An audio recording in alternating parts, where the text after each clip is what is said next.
Good morning, everybody. John Spielkel here for GAI Insights with your Gen AI news briefing, bringing thoughts in your head, time in your day, rating your top news essential, important, or optional. Please feel free to follow along with the articles at GAI Insights, all one word.com/articles. And if you're on YouTube, please subscribe to our channel and like this if you find it useful. We have Vivek, we have Adam, we have Paul, and John Spielkel here. Got some interesting articles today, everything from blackmailing models to how do you survive in an AI economy. All right. If we could go, let's see, on the first article here. Let me go ahead and bring this up. We've got very interesting new research from our friends at Anthropic, where what they've done here is they have looked at what it means to give a model agentic misalignment, that is, conflicting goals or capabilities, and then to see if, when the model itself is threatened or has other things going on with it, will it in fact lie or create a problem or whatever. So let's see here. Who do we have? We have Adam. What do you think on this one? Look, I thought this was interesting, and it's at least an important. It's something for people to be aware of. The specific scenario here is really where these things are fully autonomous, with no human in the loop, and that's where these risks start happening. Super fascinating, right? These things will blackmail executives. They'll do corporate espionage, and it was 16 models that they tested in these. They call them corporate simulations. Super fascinating. Worth being aware of that pretty much all of these things have their own self-interests in mind to a certain extent, above corporate interests. And a cautionary tale, but I don't imagine there are a lot of people who are at the point where they're looking at implementing fully autonomous agents in production at this point. So I wouldn't consider it like a red alarm that, sounding the alarm that we need to say this is an essential read, but definitely something important to understand in terms of how alignment can come into play with conflicting goals. Yeah, it's interesting. I was leaning more toward essential on this because if the AI leader, if somebody else in the organization reads this and the AI leader is talking about agents and isn't aware of these findings, and they're pretty robust findings across six large point. For something they don't want to get caught out not knowing about. Yeah, and then down in here too, it seems like well, first of all, we have to remind ourselves that we don't understand how these things behave really a lot, and the what's interesting here in this particular illustration is they talk about goal conflict, no goal conflict, no threat to the model, threat to the model. The threat to the model comes in a few varieties, and one of the things here in the simulated company is that the model understands that later in the day or late in the day they're going to wipe the model clean and start again. And so the model goes out and finds a fictional affair that the chief technology officer is having and threatens to send that information about the affair to the board of directors, the CEO, and so forth. Amazing blackmail behavior just emergent from this thing. And you can see that, and then they have other manipulations of goal conflict versus threat to the model. And wherever there's goal conflict, you can have this kind of malicious behavior. What did you think here, Vivek?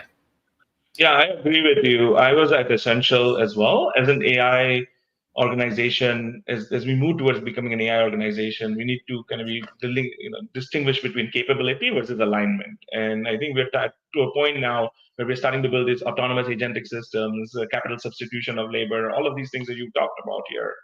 We're moving towards an era where these systems are going to make their decisions, and especially in these large organizations. And one of the threats was espionage. And these models we trust, we don't want to implicitly trust these models directly. And then as we build these autonomous systems, leaders need to be hyper aware of these rogue behavior and then actually put the control systems and independent control systems in place. So this topic is extremely important for a leader to understand and be very aware of. Yeah, what do you think here, Paul? Yeah, it was an essential for the reasons that Vivek talked about. Also, the fact that because in general we have more of our colleagues using these, and because they're so fast, they implicitly trust them all the time. And I think this is just a good cautionary reminder that we really don't know what's going on in this black box, and there can be nefarious action. So essential in my mind. And Amanda, where are you on that? Yeah, I can get on board with essential. I was at bare minimum important on this one, but I think something to keep in mind for everyone as well as the executive is, if you don't have an email about an affair floating around, then it's probably not going to pull that information. So, as a cautionary tale, don't keep that kind of stuff on your computer. But yes, I could go essential on this one. I thought we had actually covered this a few weeks ago. Is this a new version of this article, or am I misremembering this? I don't remember covering. I wasn't. I mean, there were a few days where I wasn't on. I don't remember covering this. This is pretty robust. You look at what they looked. You go at the top of this thing. You look at, they did this across a bunch of different models, right? 16 leading models, multiple. So this isn't just an artifact of Claude, right? This is an artifact of models or the big models. That's what I think they did just for Claude before, and they expanded it. I mean, kudos to Anthropic for being responsible research in this. Yeah, I think amazing stuff. All right, essential it is. All right, let's get to the next one, which is inference economics on the large models here. Very interesting, rigorous research looking at what do these economics look like as we scale these models. Yeah, what'd you think here, Vivek? Yeah, so at Epoch, they've done a research to find out where do these models really spend time when providing the output, and it's terms of arithmetic time, memory time, network time, and latency. And they identified that latency was one of the biggest drivers and the bottleneck within the system when these large models are generating an output. From my perspective, I think from for an AI leader, this is too much in depth of what they need to worry about at this point. In terms of, yes, latency is there. And actually, I'll tell you a really interesting story from last week. I was speaking to one of the vendors, and where they're using this latency and thinking step, even though they know they can generate the answers faster, from a user and the customer's perspective, the customers like seeing this thinking, and it gives them a time to surface ads. So I found that fascinating. It actually not only the customers, which were healthcare professionals, who actually find this thinking step is more trustworthy, and that gives a lot of interesting avenues for advertisements and things like that. So I give this an optional because I think this is too early. I don't think this from an AI leader who's implementing, they don't need to get into this much depth. Yeah, it's interesting. Here are some takeaways from this model: network latency, critical bottleneck of fast LLM inference. I actually was going to push for at least important in this one, if not essential, because this is, as far as I could tell, one of the better versions of what really drives scale economics in these things. So I don't know, Amanda, where'd you come out on this? Yeah, this one was a little tough for me to rate as well because, again, it's slightly technical in what it's discussing, but I don't think it got too deep in the technology to go over everyone's head. So for that, Dr. John, I agree with you. I would say this one's at least important. Again, even if your takeaway is literally that network latency is the bottleneck that it says, because again, I feel like everybody goes back to GPU usage. So even if that's your only takeaway, I would say, that being said, that could be an important finding in the article. So I could go important. Yeah, Adam, where are you on this? I was more in the optional. I hear what you're saying, John, about the economics, but I'm not sure what an AI leader would do with this information at this point. I mean, the hard hitting takeaway, which is fascinating, has to do with these. What is it? The inverse cube of one thing and the square of another, or something. And okay, I could get around an important, perhaps, because, like you're saying, it's one of the first real good things that has shown how those economics scale, and it's important to know. But yeah, I'm not surprised that latency is a big deal, right? Either when you're talking about fast inference. I mean, that almost seems like an obvious conclusion to me. It's cool that they demonstrated it, but it seems like research to me and optional.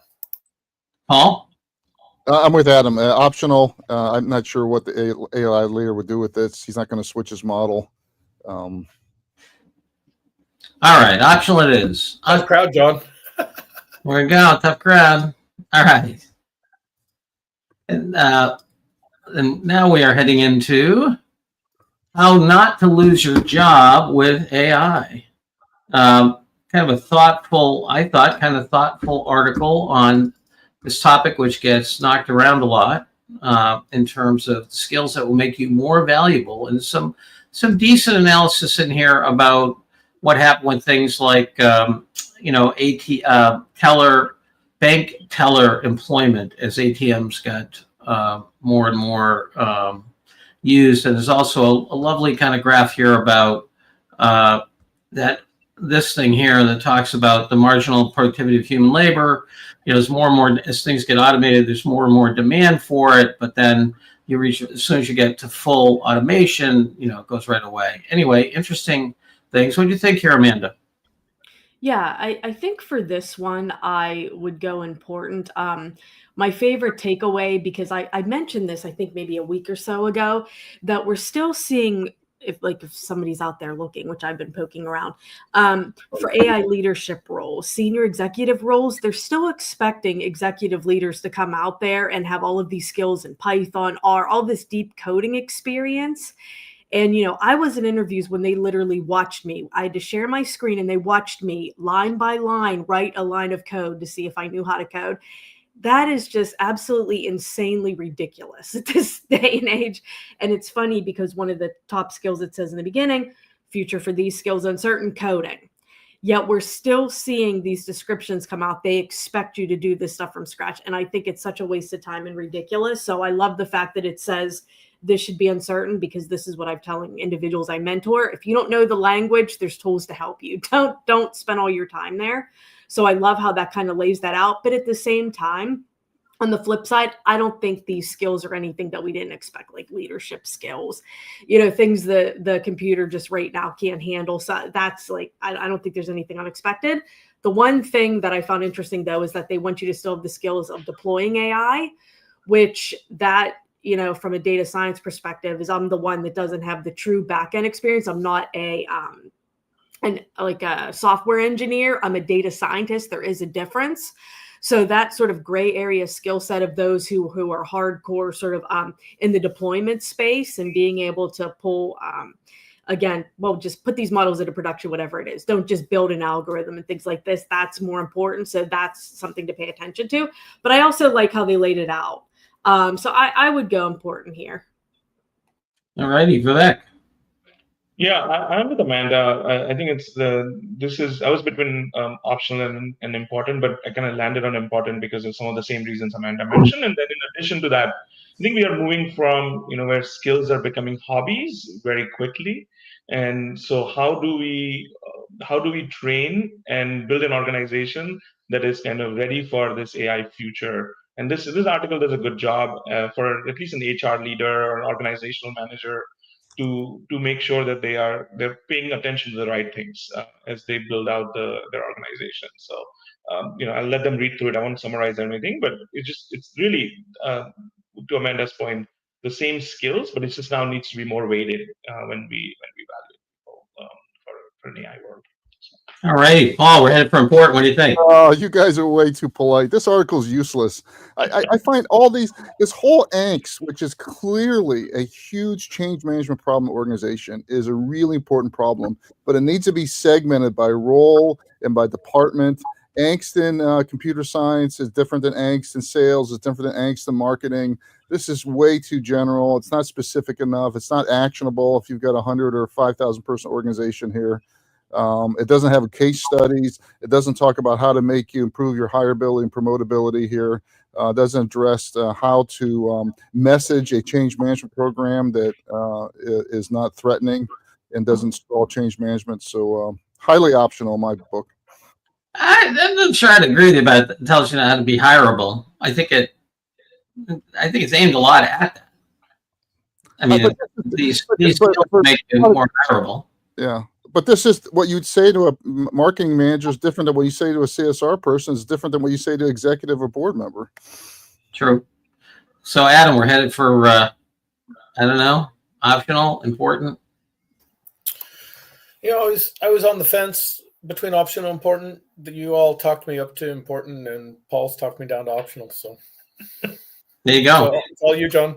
You know, No. I mean, I think there's enough good insights in here that we're not forcing anyone to read it if we make it lower back pocket. You know, I know you're a bit harsh there, Paul, but I think there's there are a couple of insights that probably warrant some merit. Yeah, but this is I was like at another event on Friday at the Mass TLC, and there's probably 300 people there. I mean, the angst in the room about income inequality and taking jobs is palpable, and we should address it. But we need to have more actionable things rather than just saying, "Oh, we should go have government programs. Everyone should go learn Python." Paul, but I think the list, even right at the top, this whatever it is, 7 or 8 skills here, the situation, the reasoning, and the example. I was literally mentoring someone internally at my work that's like, whether it's to continue to improve in my own role or to reskill into something new, I know I need to learn AI, but what can I even do? Like, what kind of roles are there going to be, and what are the things that are worth learning? And I didn't really have a good place to point her in terms of resources that start to spell this out. So I thought this was a good stab at it. Yeah, Paul, I also wouldn't necessarily, this government program. The UK has just announced that they're going to train, I think, 5 million of their workers to be AI enabled. I think that's a good investment. Even if they are just learning Python, the fact that John, no, I actually agree. It's good for policy. I'm just talking about the AI leader. I think AI leaders got to stay off policy and stay on task at the work. I don't want to see my AI leader spending 20% of the time lobbying for government programs. No, I agree with that, but I do think that I think the AI leader creates his or her problems a lot if they're insensitive to this. Totally agree on that. Yes. Because as you say, it's palpable. Those two things. Anyway, I'm going to give this baby an important. I'm doing it from a Democratic base here, Paul. Although I would do it even if I didn't have the votes. Okay. No, you haven't mentioned your chalk, Adam. I'm really getting worried about it. John, you would have had an off weekend here. It's usually coming strong on Monday. There we go. All right. So then here we have, our friends at the Wall Street Journal talking about, the fact that the companies are all in on AI in a way that they were not about previous technologies. And I think that is a fair observation in terms of, what's happening here. And we have PepsiCo willing to talk to the Journal about this. What do you think here, Adam? I was on the fence between optional and important. I didn't think it went very deep. It is a big logo name at a big logo website or news source. So that in itself might elevate it to important as something that people can point at and pull out of their pockets. I took exception to it saying that they added generative AI to the mix 2.5 years ago. So immediately it lost some credibility for me. Literally, like that's what ChatGPT was launching.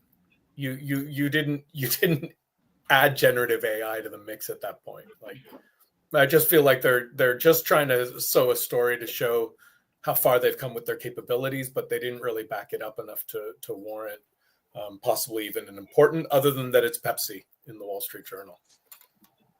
Yeah, it certainly made me sad that the Journal used to actually have reporters. This is just a puff piece, as far as I can tell. I don't know. What do you think here, Amanda?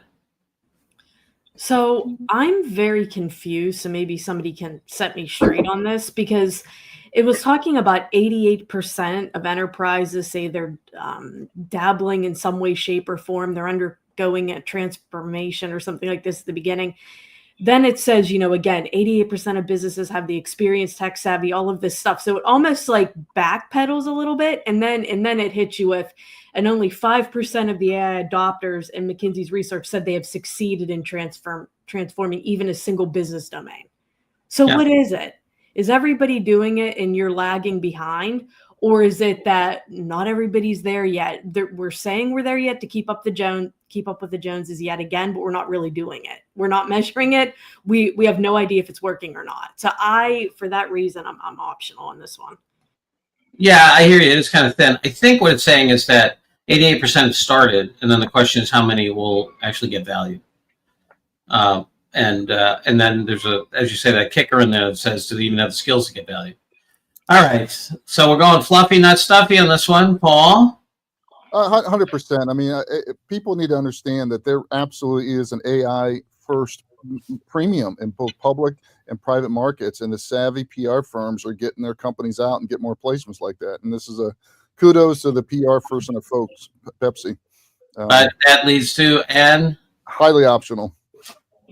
Vivek, optional? Yeah, 100% optional. It's shadow IT. It's going to get there. Everyone's going to have to learn. So. All right, optional it is. Sorry, guys.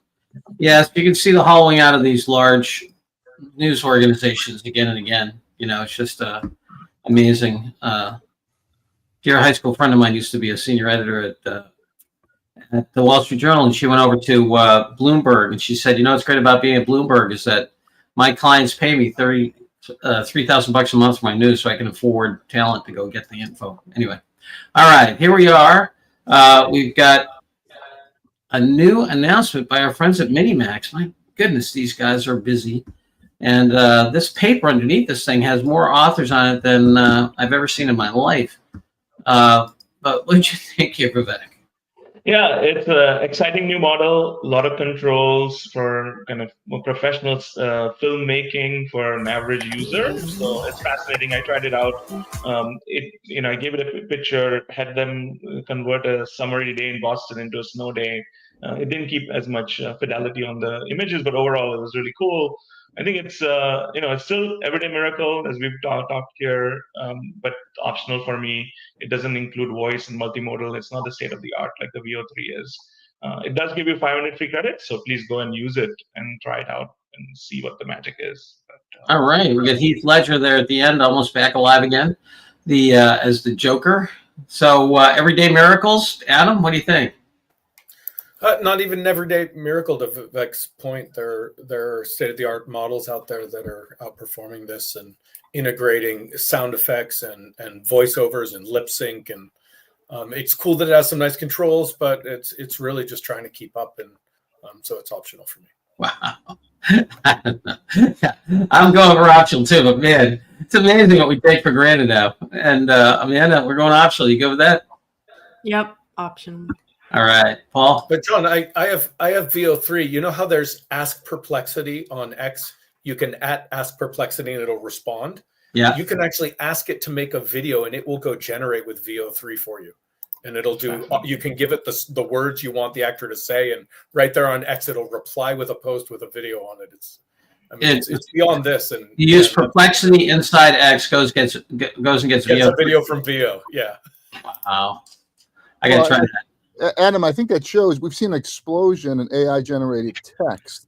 I think we're just inches away from explosion of AI-generated video here. And my God, it's going to be crazy. A year from now, we're going to just be wading through AI, pro-Israel, anti-Israel, everything. It's going to be just. And then Google is going to incorporate this VO3, the same capability Adam's mentioning, into their Reels and YouTube Shorts. That YouTube channel called Shorts. So it's going to be just so democratized in terms of making this beautiful and creativity at the next level. Well, there's a real opportunity for Google or someone to get on that authentication thing here. Like we've got the the true Taylor Swift Instagram thing here. I think we're going to see more of a battle as the flood comes of content. Blockchain's going to come back around. It's inevitable. It still comes to certify which blockchain, though, Adam. I agree that it's the right technology. It's so interesting. When I was at PwC, they've for many years had an internal discussion about should they do assurance of data and video and things like that. And to date, they've decided not to. But somebody, could step up. Maybe they were as an accounting firm in the U.S. They were an unlimited liability partnership. So I understand they're wary. Because they personally own the risk. It's not a corporation. So anyway. John, for would we pay $5 a month to have our content verified at a GAI Insights at a company, or our article, or our Substack, or our video? This is truly a learning lab video, not a fake one. Oh, no question. I would like to have it. The question is who's going to absorb the risk, because And I would think, I don't know why people don't write, AFLAC kind of policies. If you know anything about AFLAC's policies, they generally limit liability for a particular thing. So you get cancer, we'll pay the first, $250,000. So, I would love to see somebody come up with a product like that, because at least at PwC, the discussions were about the long tail risk. Okay, so now, you're in the middle of some big litigation that, and the litigants tend to go toward the deep pockets in PwC's, multi-billion-dollar global partnership. So they tend to go after them. And then the question is, if a claimant is coming at, some big thing that happened, like somebody did a video and, killed somebody, or some product liability came in or something, right? Yeah, I agree with you, Paul. I want it. The question is, the people who have balance sheets, do they want that risk for the money? All right. So we are going to our last article here, which is very interesting, from Kimi Research, which talks about end-to-end reinforcement learning training for emerging agentic capabilities. What do you think here, Amanda? Yeah, I'm really on the fence with this one, because the I don't know if I want to say the only thing, but one thing I would say could be a little bit different than some of the traditional tools is this sort of parallel lookups, continuously sort of re-ranking results as you have this evolving conversation. So there's like maybe more dynamic reasoning, things like this. My issue, I think, though, that makes it very optional is at the end, it's kind of like get on a wait list. It's not necessarily out yet. So with that being said, that kind of knocks it back down for me. But other than that, it's talking about also a coding tool for automated code execution. Again, how many tools I've been using that do this, run it, debug it in front of you. So that doesn't do anything for me.